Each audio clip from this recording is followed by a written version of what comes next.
Hello and welcome to the program. My name is Luke Hunt and this is another podcast with the Diplomat. And with me today is Turnell. Sean is a well-known Australian economist and he is famous for his efforts in Myanmar and the time he spent in prison there after the coup in 2021. Sean, welcome to the program. Thank you very much, Luke. It's a pleasure to be back, mate. Yeah, it's good to see you. It's an interesting time. The Red Cross has been in and seen Aung San Suu Kyi. She is alive. We're a bit hard to tell how well she is faring, but what did you make of the encounter? Well, the first emotion I felt, mate, was relief because, many of us were really beginning to wonder whether she was alive. The last plausible proof we had that she was alive is over 2 years ago, and nothing seemed to make sense. Why was the regime trying to hide her when showing her in good health,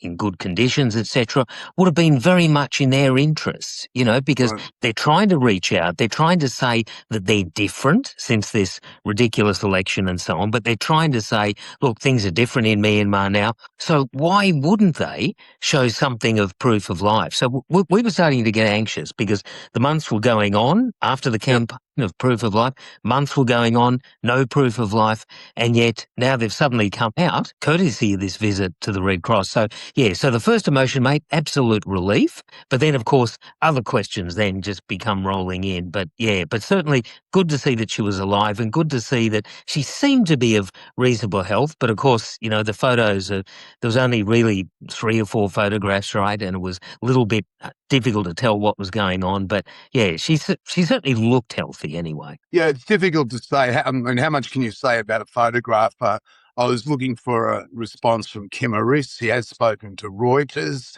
and he said he was grateful in terms of the long-running and the sustained campaign he's conducted for the proof of life of his mother.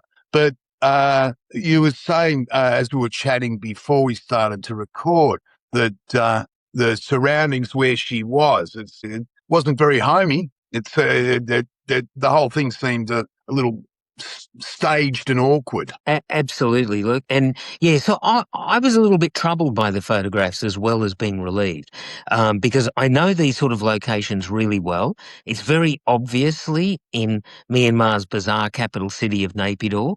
They've got many of these sort of places. They're sort of houses that are used by the regime essentially to meet foreigners and to bring people like Suu Kyi to these sort of places to meet foreigners. So they're very much, as you say, a bit of a facade, a bit of a stage.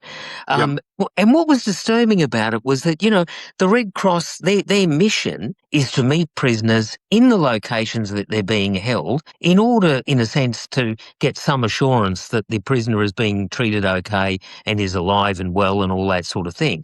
So the fact that it was so obvious that she was being brought to another place than the one that she's actually being held in is a bit worrying because it obviously opens the inference that they don't want the Red Cross to see her where she's actually being held. They've brought her to a third place, which again, as I say, is one of these guest houses in Naypyidaw that they use all the time basically to present themselves to foreigners. So the artificiality of that, I think, was worrying. It was interesting too because they accompanied the photographs with the guy from the Red Cross with another couple of photographs that seemed to be from Dorsu's 81st birthday. There was a picture of a birthday cake and so on. And that seemed to be from a different location. And maybe that was from where she's being held. Maybe it was something else altogether. So there was an aspect to the whole presentation, frankly, that just had echoes of fakery. I don't mean AI necessarily in this context, but just fakery in terms of dates and things like that. I was pleased to see that the Red Cross have come out and said, look, we did meet her, but the detail from them is likewise very scant. And so, there are a number of problems, I think, with these photographs as well as some reassurance. Yeah. I mean, she met with, I hope I pronounced this correctly, Arnaud de Baecque, or Baecque. And when you look at the buildings, it's parquetry floors, it's empty bookcases around her. And of course, why you're saying this is because it wasn't that long ago that the military announced that she was being moved from a prison to a home residence of sorts. And it's kind of, you'd think, well, if it was a home residence, you might want to let us inside and have a look. But, and also in this day and age, the idea that just a couple of photographs and one from a birthday party, I mean, it's a bit comical. I was at a 81st birthday party. I'm sure you was as well. And the photographs and videos that were shot there, we could make a full-length documentary about it. So in the broader perspective, the NUG has been, it's been taking a lot of flack of late for its behaviour and its failure to lift the EAOs who are fighting on their behalf. And then there's the People's Defence Forces fighting on behalf of the NUG, and the NUG represents Aung San Suu Kyi. It gets very complicated. But in terms of this proof of life, do you think it'll have much of an impact on the rebels who are fighting the junta? I don't think so, mate, to be honest. And I think the fact that she is still very excluded, etc., secluded, Right. from the regime means that I don't think she'll factor in that. I think the whole NUG situation is quite interesting now in that, there are criticisms around, of course, but I think many people within the entire opposition movement, the NUG, some of the most prominent ethnic groups, etc., are starting to meet those criticisms as well. Right. I'm sure people listening and watching this will have heard of this steering committee for the emergence of a democratic union in Myanmar, this SCEF.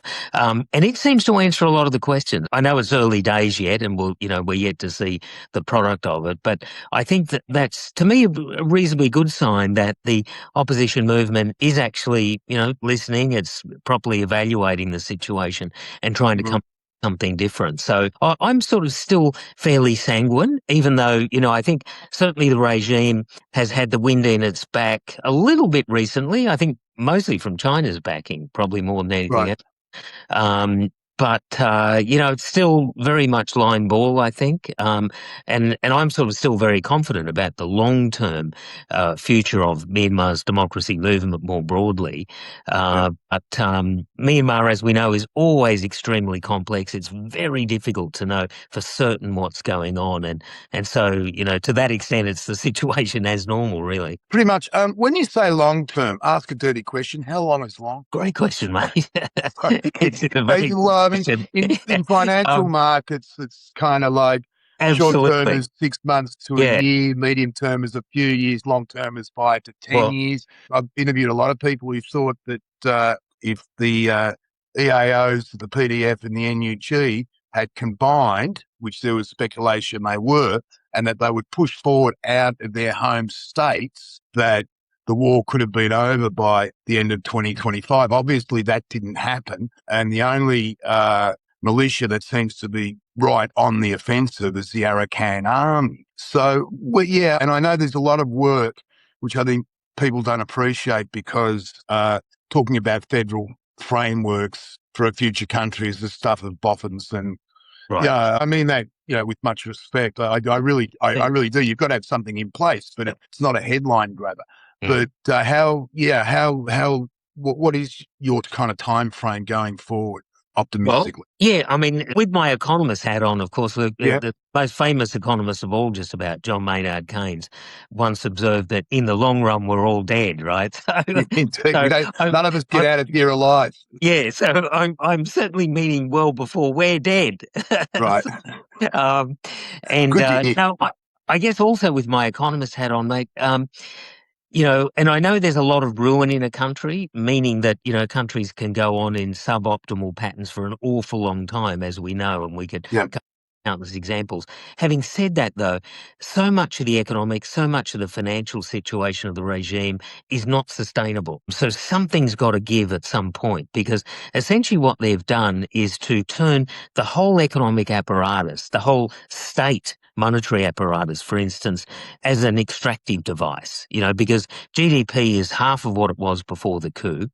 And basically what the regime is doing now, its only real economic strategy, is to try and grab as much foreign exchange as it possibly can from migrant workers overseas, especially. That's the big earner now. Right, remittances. Okay. That's right, mate. Forced conversion. So basically, a very large proportion of the remittances that Burmese workers send back to Myanmar get forcibly exchanged into jat at a bad exchange rate, but that's not the real issue. The real issue is that they have to give the foreign exchange to the banks, who then make it an aid available to the regime, and the local people, the families of Mhm. the senders, just get the local jat currency, but the regime get the foreign exchange, and that's what they need to buy the weaponry from Russia, from China, and other countries. So that's their principal economic strategy. It's working okay at the moment only because they're extracting more and more. But at some point, the underlying economy is going to buckle under that. Now, it could be that it just means that GDP per capita, living standards just continue to decline, inflation continues to increase on the other hand, and Right. life in Myanmar just gets more and more miserable. And one could argue that that could go on for a long time because, Myanmar has suffered miserable economic and other conditions for a long time.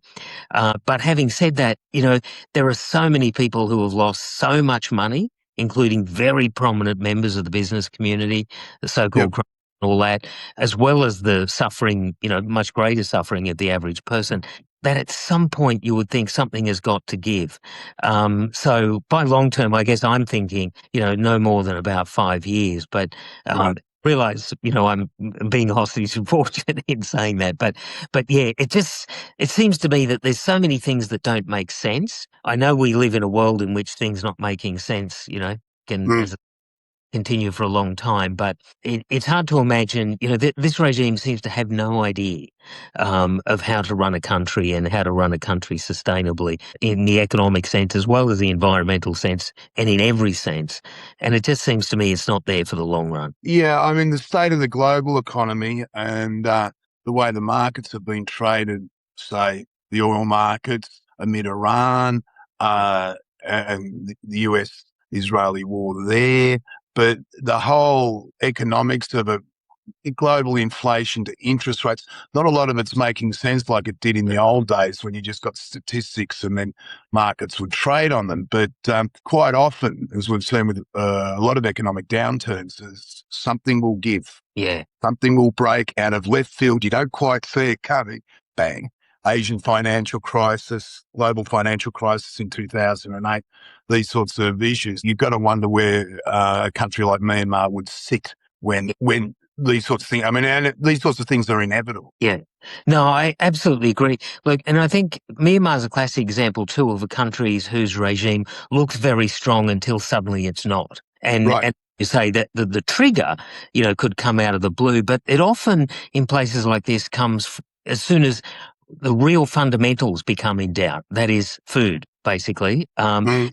Look at Myanmar's history, that's often what has drawn people out into the streets and all of that. And it just seems to me we're surely getting to that point. And I'm glad you mentioned, about the oil thing and so on, because of course the whole conflict in the Middle East and the lack of availability of oil and other petrochemicals, plus their high price, is having a huge impact in Myanmar on an economy that is, really underperforming anyway.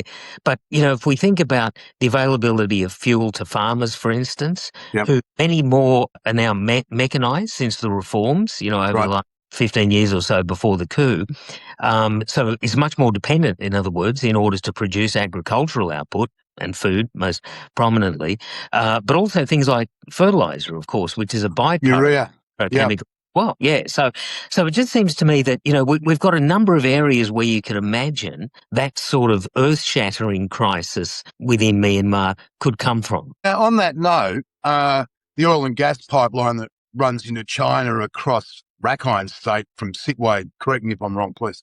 But I mean, it's going to be, okay, the counter-offensive launched by the military has had some success, but I don't think anybody believes that they can remotely go close to getting back what they've lost in the rebel offences of 23 and 24. But when you get into Rakhine State and the Arakan army, I mean, these guys, they're nasty. They know how to fight a war. I know quite a few people involved with them, and they're like, yeah, they're nasty, but They know how to fight a war, and they are really sticking it to the military. And with that goes control of that oil and gas pipeline. Is it possible that the Chinese might one day turn around, and perhaps the Indians as well, just turn around and say, right, we're going to cut a deal with the AA, the Arakan Army? I think it's very plausible. Look, exactly as you say. I mean, all that area is incredibly vulnerable to the AA. We've seen that whole project, come under immense pressure. I think latest data shows that shipments from the Middle East to that pipeline, to Right. the end of the pipeline, way down. They're down about 50% anyway. But of course, there's nothing more vulnerable than an oil and gas pipeline, I would imagine. So not all of it's underground. Yeah, no, exactly, mate. So, it is vulnerable. And so one would imagine that this whole thing, which is of enormous importance to the Chinese, that the regime will come under pressure from China to come up with something, whether it be some understanding with the AA or whatever. But, I can't imagine that would happen anyway. But it certainly puts the whole thing in doubt, and is just another area of acute vulnerability for the regime. Right now, the visit with Aung San Suu Kyi also came just after last week's ASEAN Foreign Ministers Summit in Manila. Min Aung Hlaing, who is now runs there was the elections; they were rigged.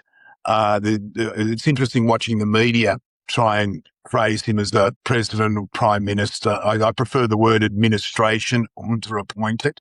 But Min Aung Hlaing is now in a suit and running a civilian administration, and he's off to Thailand for his first official meet this week. The meeting itself with Aung San Suu Kyi, it does seem to have been deliberately timed to let's give ASEAN a little bit. They're banging on about the 5-point consensus again, and we're meeting with Thailand. And in turn, is a right-wing nationalist. He's looking to do a deal, I think. What do you think about the timing of it in terms of international pressure from surrounding governments? Yeah, I think ASEAN is central to this. And as you say, meetings that have taken place and the ones that are to take place. And I think it's the regime understanding that there is some minimal sort of recognition that they need. They can't really survive on Russia and China and Belarus alone. They're all sort of friends for the moment, opportunistic, etc. That the longer term future of the country belongs within ASEAN, etc. And, ASEAN is in some ways not asking for much. So I do think... I agree. It's not asking for much at all. Yeah. So, and hence the frustration, I think, of ASEAN. Look, come on, give us something. And I think this, exactly as you've said, mate, a minimal sort of something that the regime is pushed forward. So, and it does show that, that they are still vulnerable to international pressure. I think there'd been a bit of a view that this was, a sign of their strength and so on. I'm not sure about that. I think it's more a recognition of at least some in the regime that they do need some sort of assistance from the international community or some sort of acceptability. And I think they see this as a minimal step to that end. Well, you can't trade without them. And within ASEAN, ASEAN's split between maritime Southeast Asia, mainland Southeast Asia. Hun Sen in Cambodia had claimed to be Min Aung Hlaing's brother after the coup, but I sort of had my doubts whether Cambodia wants to it's got its own issues to deal with in scam compounds and areas like that. Laos, maybe, but, Cambodia and Laos, Chinese proxies. Thailand, it's the unfortunate meat in the sandwich. But the rest of ASEAN, they have treated Myanmar as a pariah. But, then you get to Malaysia, the brother Muslims, and sending back 5,000 Rohingya. Whoa! Sorry, just a quick ad. While the International Court of Justice is deliberating on whether or not the junta had committed a genocide against the Rohingya. This is the Muslim Brotherhood. It's, a penny for your thoughts. Yeah, well, we're asked not to be cynical. Right. Of course. Yeah. Economists. I mean, how can we not be, as you say, mate? I mean, it really is just quite extraordinary. But it's interesting, isn't it? Because again, it just sort of says something about the ineptitude of the regime in Myanmar, that they haven't been able to meet these minimal requirements, and they're yet to have been able to exploit some of the differences that you've mentioned. It's really, Right. yeah, it sort of reflects badly on them as well, it seems to me. Well, it's quite funny, actually. I just had a cathartic moment because shortly after the coup, Hun Sen had come out and said that he'd done a deal with Min Hong Lang, and he was talking to the Australians about getting this prominent economist released. And that prominent economist, of course, was you. And we were all waiting for your release on that day. Yep. And it didn't happen. And Hun Sen actually apologized. I think he was quite angry with Min Aung Hlaing for deliberately steering him in the opposite direction. Now, while I've got you here, can you remember back then, and you were in prison with Aung San Suu Kyi, in insane prison, I guess? Can you remember back then what happened? Yeah, so at that point, mate, we were actually up in Naypyidaw, the Naypyidaw prison. I remember that episode very, very well, Luke, because one of the prison guards actually revealed the discussions to me before they ended. And so we all got to hear about them. And of course, my spirits, my hopes lifted dramatically, and I was feeling good. I had, people come up to me and say, Sean, this time tomorrow you'll be released. You really should think of something to say at the press conference in Phnom Penh. And, I was all getting ready for it. And then suddenly just didn't hear anything. And then, a day went by, another couple of days, and it became clear that it had fallen apart. I think it was weeks later that I actually discovered what had happened. And no, I remember that very well, mate, because it means that I have sort of very mixed emotions actually towards Hun Sen and so on, because I thought, well, okay, look, if he gets me out of here, I'll get it. It was just, I just remember it was an extraordinary time because I think there were quite a few ASEAN meetings coming up, and I think Cambodia was starting to host ASEAN for the second time, which would have been 2022. And I think the Cambodians had pinned a lot on their personal reputation, their credibility in getting you out of prison, and it was quite upsetting for everyone. I think Praxis Khan, the foreign minister, I attended a press conference with him afterwards, and he did say he had words like diplomats, and it was kind of like, Myanmar, you should try dealing with them.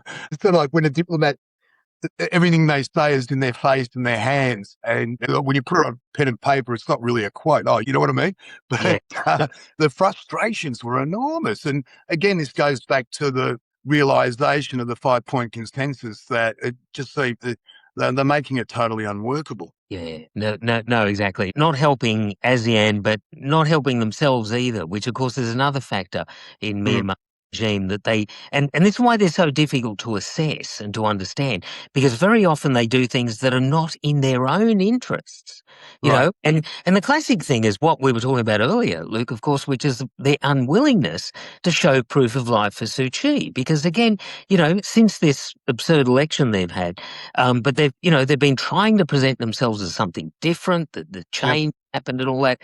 And the fact that they didn't do anything so minimal as just to simply show that she was alive just didn't seem to make any sense. And so, this proof of life movement has sort of, had a life so-called of several months now, could so easily extinguish just by some sort of minimal plausible demonstration of life, and yet they didn't do it, which again, as I say, just illustrates that the Myanmar regime is so unpredictable, because you can't use the normal calculus that they will at least act in their own interests, no matter how bad it might be, but we can't even rely on that. So it just makes Myanmar, as usual, just again so hard to read. I would have been curious to have seen what they were saying behind closed doors of the Red Cross as well. I mean, I'm not going to criticise the Red Cross, but they will endure all sorts of compromises because their main point is to deal with POWs, people in the harshest of conditions, to get in there and meet them. And when you see, like a couple of badly taken photographs and it's 2021, I think they might have had a tough time in this one as well. Yeah, I suspect that's right, mate, because there's so many problems, as we spoke earlier about with the meeting, from the scant number of photographs, the fact that it was probably not at the location where she's been detained. There are so many things that raise questions, and I guess we've just got to trust that somehow they know a little bit more than what they've revealed. But it's pretty slim stuff. So Right. yeah, again, I don't want to be critical either, because I understand that compromises have to be made, but it's very imperfect, to put it Sure, mild. sure. We're starting to run out of time. Just finally, Sean, you spent a lot of time in prison with Aung San Suu Kyi. You've worked with Aung San Suu Kyi. You spent 10 years in Myanmar working as an economist.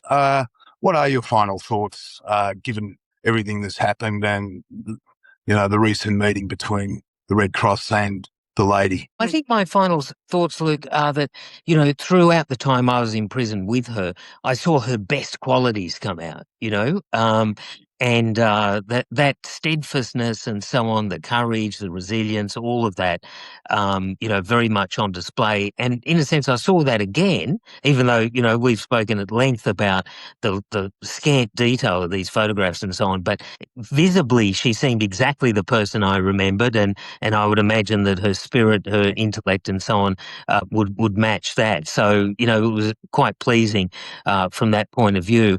The other thing, I suppose, is just to say that this is so minimal what the regime does, and obviously Dorsu is the most prominent of the political prisoners. But my thoughts, literally every day, go to some of the other people who are in prison. There's over 20,000 other political prisoners, including some of the most courageous, best thinkers of Myanmar that were behind the whole reform movement, and not just in economics, but for peace, for democracy, to make Myanmar just a better, more stable place. A lot of those people just remain rotting in prison. We've got no proof of life for them whatsoever, no, prominent visits and so on. So, yeah, final thought, I suppose, mate, is with those people, the other political prisoners of Myanmar, and just to urge ASEAN, but also the Western countries, the US, UK, Australia, EU, etc., just to keep pressing for the release of all the political prisoners. Whenever I meet officials, that's what I keep urging on them. If there's going to be anything genuine take place in Myanmar, we have to see the wholesale release of political prisoners more broadly. Sean Turnell, on that note, look, thanks very much, mate. We'll be monitoring, watching, and back in touch all in due course. Thank you. Thanks, mate.